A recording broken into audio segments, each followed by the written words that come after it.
berkawan dengan orang tak elok, mati dengan cara kawan-kawan tu lah.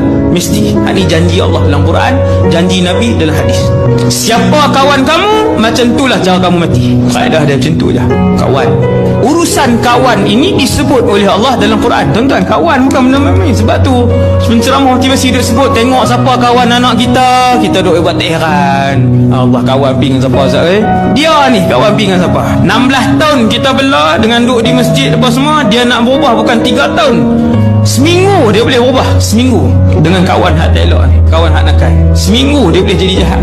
Syarat asas antara yang terbesar istiqamah, mesti kawan-kawan yang soleh. Mesti kawan sebab Allah dah sebut lah, hati-hati. Ada ayat Quran tentang kawan.